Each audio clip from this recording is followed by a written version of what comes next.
Mais qu'est-ce que tu fais là? J'ai un rendez-vous dans 5 minutes. Ce rendez-vous, c'est moi. Tu rentres tellement tard que... Ça pouvait pas attendre ce soir. Non, c'est le seul moyen que j'ai trouvé pour parler de trouver pour Oh là parler. là, un petit peu les enfants, un petit peu plus de nerfs là. Ah bon? On est en répétition, on commence dans 3 jours. Un petit peu plus de nerfs, alors on recommence et puis on met le paquet. Hein. C'est pas bon. Ah non, on recommence, allez. Bon, excuse-moi.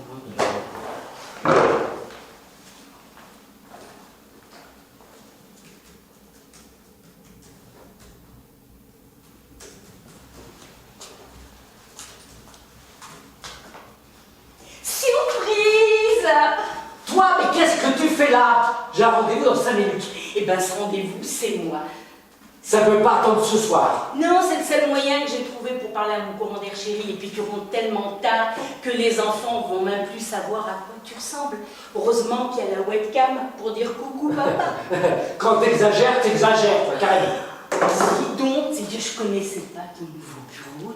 Oh, là là là là, je sais, PDG, hein. Je Tu pense. m'as dit PDG, voilà là là là. Quelle vue. Et puis dis donc, beau, hein. C'est... Bah ouais, je bosse. Bah, je comprends que tu passes ton temps ici, hein. Et... Oula, c'est quoi ça? C'est Elena. suppositoire. C'est pas une suppositoire, c'est une box. Box. Elena. Bah, c'est-à-dire que... Attends, je vais te montrer. Tu vas voir un petit peu ce que je fais ici. Elena, tu peux imprimer le dossier la semaine dernière? Oh là là, ça marche là. Elena, tu peux répondre au téléphone? C'est de la technologie. Eh ben moi, tu peux pas me la mettre, la technologie, à la maison. Elena, faites le ménage. Elena, faites le repassage. Elena, faites la cuisine. Rends-moi ça, merci.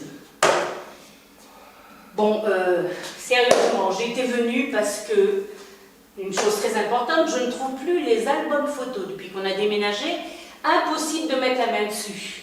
Tu me déranges en plein boulot pour des albums photos. C'est ça l'important. Mais bien sûr que c'est important parce qu'on veut faire une rétrospective de toute ta vie, de la famille, de zéro à maintenant. Enfin, ça, c'est ta mère qui m'a demandé ça. Et je ne trouve plus les albums photos. Et puis, c'est pour tes 40 ans. Tu sais très bien que je m'en moque. Oui, mais peut-être, mais nous, ça fait plus de 6 mois qu'on a réservé les endroits, le traiteur, la musique, les amis, les copains, tout le monde, donc voilà. Donc, j'étais à la cave, je n'ai pas trouvé les albums photos, mais figure-toi que je suis tombée sur un truc, ton vieux sac de sport, noir, avec une virgule. Je m'en souviens pas. Tu te souviens pas? Non. Du temps que tu faisais du sport sans arrêt. Bah t'as l'Alzheimer précoce, hein, mon chéri. Bon, et ben, figure-toi que j'allais jeter ce sac complètement déchiré. Figure-toi que j'ai trouvé. Tu fouilles dans mes affaires maintenant. Non, je ne fouille pas dans tes affaires. Et je te signale, mon chéri, qu'on est mariés sous le régime de la communauté. Donc, figure-toi que j'ai trouvé un paquet cadeau. Et puis, il y avait même un petit mot. Au plus joli lapin rose de mes vendredis soirs. Bon, ça, j'ai pas bien compris parce que lapin... Mais figure-toi qu'à force de le garder, j'ai pensé que c'était un cadeau pour moi, même si mon anniversaire c'est dans 8 mois, mais figure-toi que j'ai trouvé ça. Des bracelets en fourrure, c'est pas joli ça. Là, j'en ai toujours rêvé, moi, des bracelets en fourrure rose. Eh ben écoute, tu sais quoi, ça m'a donné une idée. Parce que là, on est là tout seul. Oui. Est-ce que... T'es devenue folle? Mais non. Allez, mon chéri. Allez. On va les essayer. Allez, arrête, tu vas te faire mal. Arrête. Calme-toi, tu vas te faire mal. Arrête. Mais arrête, tu vas te faire mal. Et maintenant, laisse-moi. Oh, on peut s'amuser un petit peu quand même. Allez, et arrête de crier, s'il te plaît. trop rigolo, ça. Détache-moi. Détache-moi. Pourquoi? Il y a des clés pour les bracelets? Donne-moi les clés. Donne-moi les clés. Viens les chercher. Détache-moi. Oh, arrête de crier. Attends, excuse-moi. Oh. Oui, oui, Chantal. Oh non, Chantal, excusez-moi. Non, non, non. Rien de grave. Ne vous inquiétez pas. Monsieur va bien. On discute de choses de famille et puis ça l'énerve un peu. Alors, maintenant, vous savez que c'est un week-end prolongé de 3 jours. Et monsieur vous donne votre après-midi, Chantal. Oh, si, vous inquiétez pas, vous avez besoin d'aller le voir. Il vous donne votre après-midi.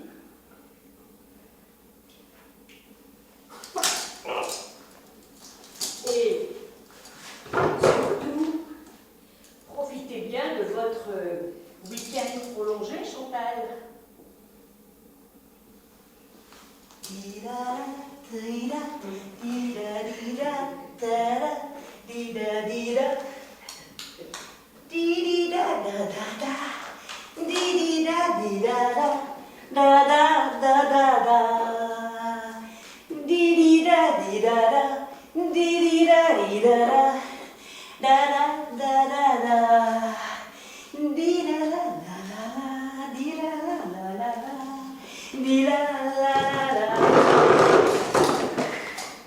Eh ben, on n'est pas bien là tous les deux. Est-ce qu'on n'est pas bien là tous les deux? Allez, mon chéri, on peut s'amuser un peu quand même. Détache-moi. Oh là là, ce que c'est psychorigide, les PDG. Oh, ah ben écoute, j'ai une idée. Je vais prendre des photos pour maman. Là, voilà. Et puis la jolie Elena, le joli bureau, Et puis on va faire des selfies. On fait des selfies. Allez, rigole. Oh non, non, fais pas la tête. Allez, tac, tac. Oh ben ça va être super pour l'album photo. Hein. Et ben, je vais les envoyer à Gisou, maman Gisèle. Maman Gisèle. Et envoyer. Oh, mais là. Oh là, mais c'est que. Là, je peux plus rester. Ma tablette. Faut que j'aille chercher les enfants. Tu sais que là, c'est la sortie d'école et puis il faut que je m'en Ma occupe. tablette. Non, parce que ne crie pas. Et puis de toute façon, tu vas pas rester longtemps tout seul, hein. Ta mère arrive dans 10 minutes. Ma mère? Mais pourquoi ma mère? Mais on est bien vendredi. C'est bien tous les vendredis que tu l'emmènes dîner. Ta mère! Oh. Bisous, lapin rose! Chantal! Ah, bien, c'était mieux. Ah, c'était mieux les enfants, c'était mieux. C'était énergique, on a sorti le ton, c'était bien. Chantal peut venir. Ok. Ouais, oh, c'était mieux. Ah, ouais, moi, j'ai pas trouvé ça terrible. Ah bon? Et de toute façon, on a encore des répétitions. Allez, belle. Bon, c'est bon, allez, on va s'améliorer, c'est bon. On est sur la bonne voie. C'est bon? C'est toujours pareil, avec toi, c'est toujours eux que c'est les meilleurs. Bon, alors maintenant, c'est là que Je sais. Tel programme. Programme. Oui, mais je crois que c'est Je sais. C'est toi qui devais commencer. Hein. Ah ouais, Ah, toi, toujours. Mais c'est toi qui devais parles. commencer. Toujours il parle, Allez. Puis la pêche à la baleine. Ah, pêcher à la baleine. Puis il y a qu'un petit. Pêche à la baleine. Il y a pas longtemps. Une meuf, attention, pêcher à la baleine, parce que la baleine c'est bizarre. Ah ouais. Allez. Pêche. On t'écoute. Pêcher à la baleine. Mais rappelez-moi. Raconter ça, ça À la pêche à la baleine! À la pêche à la baleine! Crie le père d'une voix courroucée à son fils, Prosper, sous l'armoire allongée. À la pêche à la baleine, tu ne veux pas y aller? Et pourquoi donc? Et pourquoi donc que j'irai pêcher une bête qui m'a rien fait, papa? Oh, va la pêcher, va la pêcher toi-même puisque ça te plaît. J'aime mieux rester à la maison avec ma pauvre mère et le cousin Gaston. Alors, dans sa baleinière, le père tout seul s'en est allé sur la mer démontée. Voilà le père sur la mer, voilà le fils à la maison, voilà la baleine en colère, et voilà le cousin Gaston qui renverse la soupière. La soupière au bouillon, la mer était mauvaise, la soupe était bonne. Et voilà sur sa chaise, Prosper qui se désole. Oh, à la pêche à la baleine, je ne suis pas allé. Et pourquoi donc je n'y ai pas été? Peut-être qu'on l'aurait attrapé, alors j'aurais pu en manger. Mais voilà la porte qui s'ouvre, et ruisselant d'eau, le père apparaît hors d'haleine, tenant la baleine sur son dos. Il jette l'animal sur la table. Une belle baleine aux yeux bleus, une bête comme on n'en voit peu, et dit d'une voix lamentable, « Dépêchez-vous de la dépecer, j'ai faim, j'ai soif, je veux manger. » Mais voilà Prosper qui se lève, et regardant son père dans le blanc des yeux, bleus de son père, bleus comme ceux de la baleine aux yeux bleus. Oh, et pourquoi donc je dépecerai une bête qui m'a rien fait? Tant pis, j'abandonne ma part. Et il jette le couteau par terre. Mais la baleine s'en empare, et se précipitant sur le père, elle le transperce de père en part. Ah! Ah! Crie le cousin Gaston. Ça me rappelle la chasse aux papillons. Et voilà Prosper qui prépare les faire-part. La mère qui prend le deuil de son pauvre mari. Et la baleine, la larme à l'œil, contemplant le foyer détruit. Soudain, elle s'écrie « Oh, mais pourquoi donc ai-je tué ce pauvre imbécile? Maintenant, les autres vont me pourchasser en motogodille, puis ils extermineront toute ma petite famille. » Alors, éclatant d'un rire inquiétant, elle se dirige vers la porte et dit à la veuve, en passant, Madame, si quelqu'un vient me demander, soyez aimable et répondez. La baleine est sortie, asseyez-vous, attendez-la. Dans une quinzaine d'années, sans doute, elle reviendra.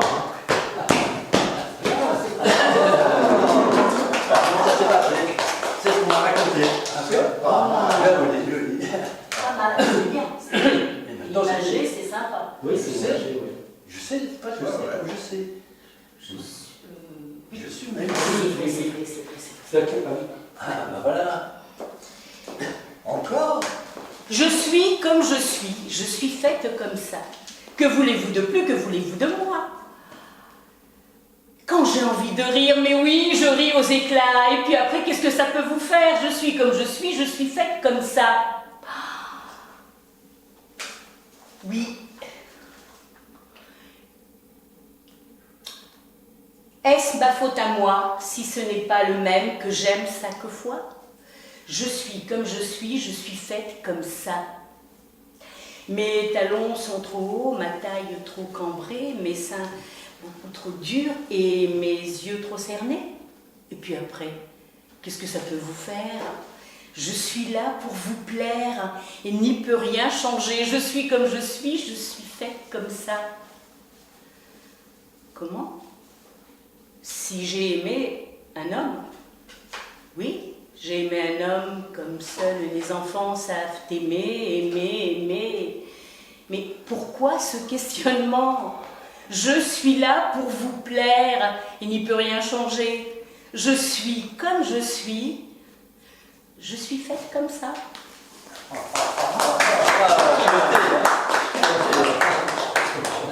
Tu as dit, ça me fait pas. Ça le fait, oui.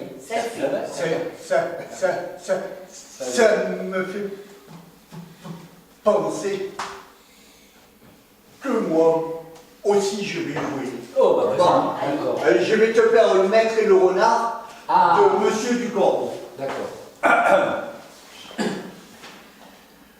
Maître renard sur un arbre perché tenait dans son bec un fromage. Maître Corbeau, par l'odeur alléchée, lui tint à peu près ce langage. Hé! Bonjour, monsieur du renard. Quand vous êtes joli, que vous me semblez beau, sans mentir, hein. Si votre ramage se rapporte à votre plumage, vous êtes le phénix des hôtes de ces bois. À ces mots, le renard ne se sent pas de joie. Et pour montrer sa belle voix, il ouvre un large bec et laisse tomber sa proie. Le corbeau s'en saisit et dit: mon bon monsieur, apprenez que tout flatteur vit aux dépens de celui qui l'écoute. Cette leçon, ou bien un fromage sans doute. Oh, le renard honteux et confus jura, mais un peu tard, qu'on ne les prendrait plus. Hein. Alors là, t'as vu, hein, comme ça. Ah, belle version, belle version. Alors, tu as fait mieux. Ah non, là. Ah, là, t'es malade, pas mieux. Je suis au Québec. Hein? Au restaurant, puis après je demande des cuisses de grenouille. Et c'est ce qu'ils me disent? Non. Ils disent non, nous on mange des cuisses de crapaud. Oh. Ouais, bah moi j'étais étonné, j'ai goûté.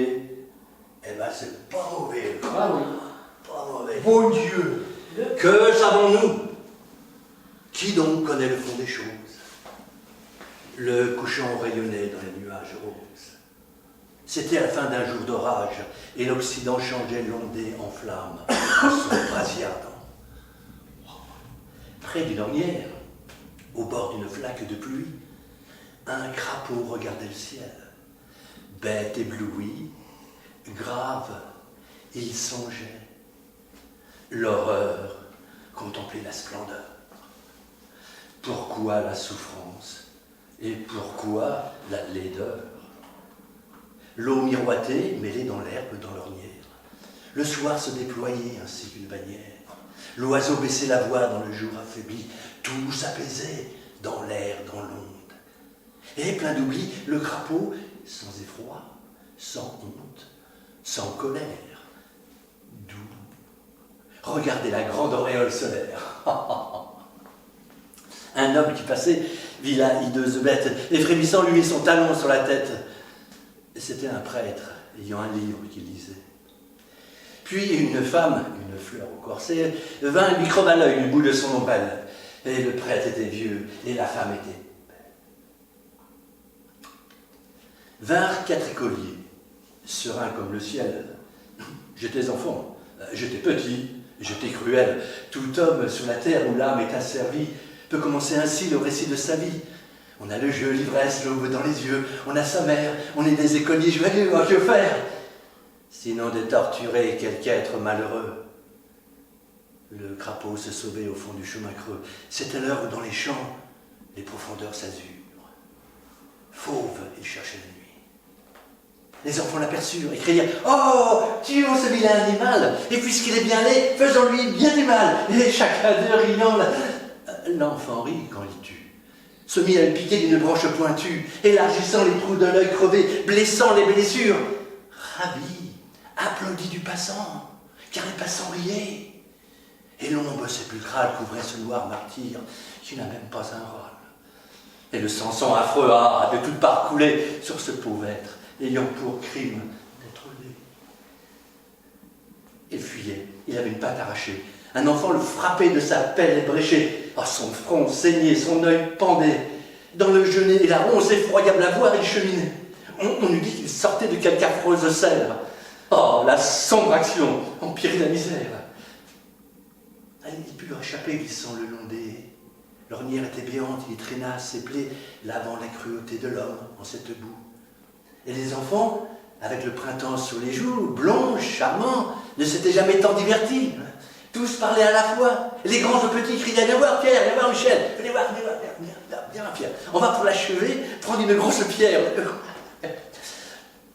Un des enfants revint avec un gros pavé pesant, mais pour le mal aisément soulevé.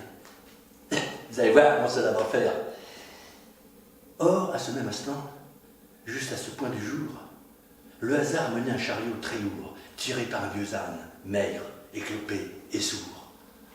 Cet âne, harassé, boiteux, lamentable, après 2 jours de marche, approchait de l'étable. Il tirait une charrette et portait un panier. Chaque pas qu'il faisait semblait l'avant-dernier. Il avait dans les yeux, voilés d'une vapeur, cette stupidité qui est peut-être stupeur. Et l'ornière était creuse et si pleine de boue, et d'un versant si dur que chaque tour de roue était comme un lugubre aérode arrachement. Et l'âne allait géniant et l'ânier d'aspément. La route descendait et poussait la bourrique. L'âne songeait, passif, sous le fouet, sous la trique, dans une profondeur où l'homme ne va pas. Les enfants, entendant et la roue le pas, se tournèrent alors et virent la charrette. Oh, ne mets pas le pavé sur le crapaud. Non. La voiture descend et va passer dessus. C'est bien plus amusant. Tous regardaient. Soudain, avançant dans l'ornière où le monstre attendait sa torture dernière, l'âne vit le crapaud et, triste, hélas, penché sur un plus triste, il sembla le flairer avec sa tête basse, se força, se damnait, se patient, fit grâce. Il rassembla sa force éteinte et, roidissant sa chaîne et son licou sur ses muscles en sang, résistant à l'ânier qui criait « Avance !» maîtrisant du fardeau à affreuse connivence, avec lassitude, acceptant le combat, tirant le chariot et soulevant le bas, il détourna la roue inexorable, laissant derrière lui vivre le misérable. Puis, sous un coup de fouet, il reprit son chemin. Alors, lâchant la pierre, échappée à sa main, un des enfants, celui qui compte cette histoire, sous la voûte infinie, à la fois bleue et noire, entendit une voix qui lui disait « Laisse-le vivre, sois bon ». Ah ouais, ça, Et c'est bien parlé. là, devant, t'as... Moi j'ai un truc aussi là. Après le crapaud, je sais pas ce que Oh, j'ai toi, t'as un truc. Un nouveau? Le bois, enfin un truc que j'avais. Ouais, ça, j'attends de voir. Oh bah écoute. Parce que alors, toi, si t'as un truc... Oh attends, j'attends un peu. Marino, elle doit m'appeler parce que je crois qu'elle est pas bien. Mais je vais prendre mon portable. D'accord. Vas-y, Bon, bah, j'y vas-y. vais. Braves gens, prenez garde aux choses que vous dites. Tout peut sortir d'un mot qu'en passant vous perdez. Tout. La haine et le deuil. Et ne m'objectez pas que vos amis sont sûrs et que vous parlez bas. Écoutez bien ceci. Tête à tête, en pantoufles, porte close, chez vous, sans un témoin qui souffle, vous dites à l'oreille au plus mystérieux de vos amis de cœur, ou si vous préférez, vous murmurez tout seul, croyant presque vous taire, dans le fond d'une cave à 30 pieds sous terre, un mot désagréable à quelque individu. Ce mot que vous croyez qu'on n'a pas entendu, que vous disiez si bas dans un lieu sourd et sombre, court à peine lâché, part, bondit, sans remords. Tenez, il est dehors. Il connaît son chemin. Il marche, il a 2 pieds, un bâton à la main, de bons souliers ferrés, un passeport en règle. Au besoin, il prendrait des ailes comme l'aigle. Il vous échappe, il fuit. Rien ne l'arrêtera. Il suit le quai, franchit la place, etc. Passe l'eau sans bâton à la saison des crues et va, tout à travers un dédale de rue, droit chez le citoyen dont vous avez parlé. Il sait le numéro, l'étage, il a la clé. Il monte l'escalier, ouvre la porte, passe, entre, arrive, et, railleur, regardant l'homme en face, lui dit « Me voici, je sors de la bouche d'un tel. » Et c'est fait, vous avez une limite mortelle. Bien, mais c'est pas. Ouais, bon, ouais. Un petit peu de musique maintenant. Ouais. Ouais, il faut de la musique. Un peu de musique. Ça donne un peu de... Moi, je joue du violon, disait l'un. Moi, de la flûte, disait l'autre. Moi, de l'harpe, moi, de la crécelle, moi, du violoncelle, moi, de la guitare. Ainsi, les uns et les autres parlaient de ce qu'ils jouaient, et personne ne jouait. Mais un homme dans un coin se taisait. Et de quel instrument jouez-vous, monsieur, qui vous taisez et qui ne dites rien? Demandèrent les musiciens. Moi, je joue de l'orgue de Barbarie. Et je joue du couteau aussi, dit l'homme qui jusqu'ici n'avait absolument rien dit. Puis, il s'avança, le couteau à la main, et il tua tous les musiciens. Et il joua de l'orgue de Barbarie. Et sa musique était si vraie, si jolie, si vivante, que la petite fille du maître de maison sortit de sous le piano où elle s'était couchée, endormie par la nuit. Et elle dit: ah, moi j'ai joué à la balle au chasseur, j'ai joué avec un seau, j'ai joué avec une pelle, j'ai joué au docteur, j'ai joué avec mon petit frère, j'ai joué au ballon, j'ai joué avec ma petite sœur, mais maintenant c'est fini. Maintenant, je veux jouer de l'orgue de Barbarie. Et je veux jouer à l'assassin aussi. Et l'homme prit la petite fille par la main, et ils s'en allèrent dans les villes, dans les maisons, dans les jardins, et ils tuèrent le plus de monde possible. Après quoi, ils se marièrent, et ils eurent beaucoup d'enfants.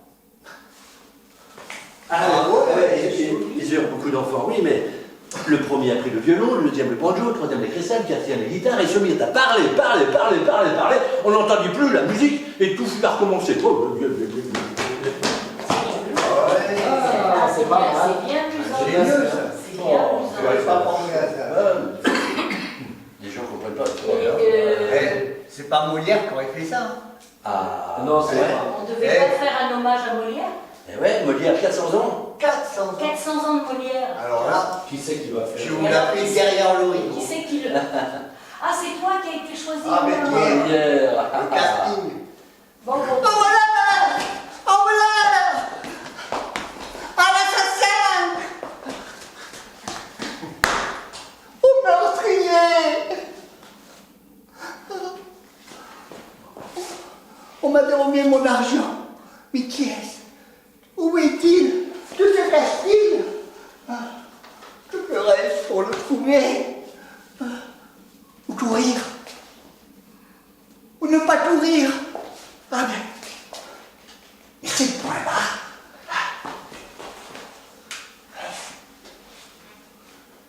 Mettez le point ici.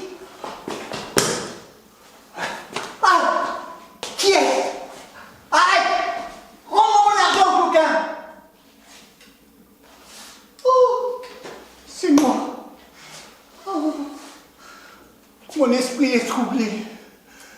Et j'ignore où je suis, qui je suis et ce que je fais. Oh. Hélas, mon pauvre argent, on m'a privé de toi. Et puisque tu m'es enlevé, j'ai perdu mon support, ma consolation, ma joie. Oh, tout est fini pour moi. Et je n'ai plus que faire au monde. Sans toi, il m'est impossible de vivre. Oh, sans effet, je n'en puis plus. Je me meurs. Je suis mort. Je suis enterré.